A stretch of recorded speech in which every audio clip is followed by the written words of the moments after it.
Alright, what's up? Let's take a moment, let's talk about this villain known as Carnage. This is Anthony with the Movie Blog, and I'm back here with another video. Now, a couple of you guys who are checking this out, you may have already checked out my video about the Venom movie and the likely antagonist for that film. Don't worry if you haven't, I'm going to leave a link in the description so you could go and watch that first and then come back here and pick up where you left off.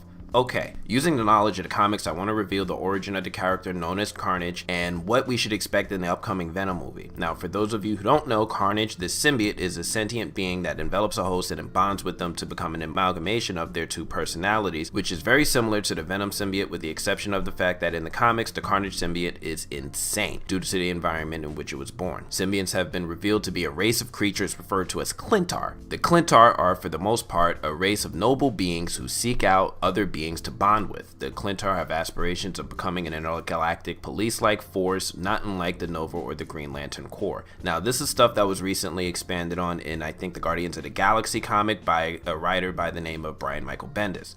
He went back and added all this additional information to the race of the Clintar, giving us more depth to something that was previously pretty shallow. Like, they just never went and developed this stuff prior to that.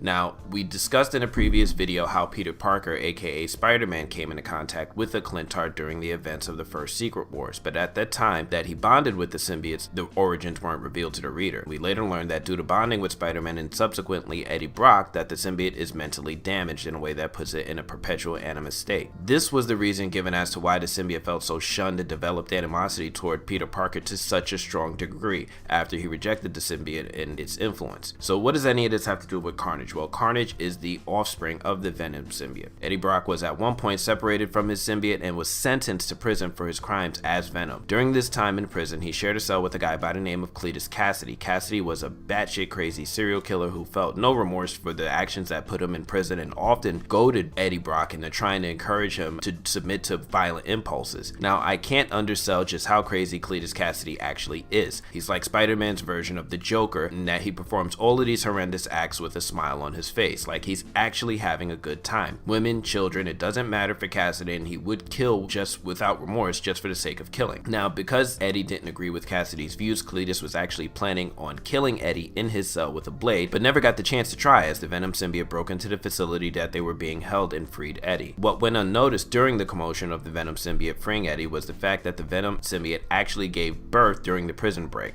Something that's not commonly discussed about the race of the Clintar is that they're essentially asexual, which allows them to reproduce all on their own. I'm not really sure if the Venom symbiote knew that it was pregnant at the time, but it did give birth to a new symbiote that was left behind in the prison after Venom and Eddie escaped. Cletus Kasady accidentally discovers the symbiote that was left behind and ends up bonding with the creature to become the villain known as Carnage. So now let's explain why the Carnage symbiote is considered insane. Not only was the Carnage symbiote born to an essentially damaged Clintar with mental instability, there's also the fact that it was born in what is essentially a completely alien environment to the Clintar homeworld. Now, in nature, it's pretty well known that organisms typically evolved and adapt to their environments in order to survive. The Carnage symbiote was essentially born in a foreign world, corrupting the creature until it developed into a wholly unique type of symbiote without most of the weaknesses. It doesn't have the same weakness to fire and sound as the Venom symbiote, and it's a lot stronger. Now, we can expect something similar with the Carnage symbiote in the upcoming Venom movie. He'll likely be a corrupted symbiote that isn't wholly intended for use. I've read a couple of rumors about this movie from you guys in the comments, and one commenter stated that the Carnage symbiote would probably just be an after credit Easter egg. However, I do expect the creators to lay the groundwork, if not even show the whole origin of the Carnage symbiote throughout the Venom movie. Anyway, that's pretty much everything that's important to know about the Carnage symbiote. If you guys are new here to the movie blog, do me a favor,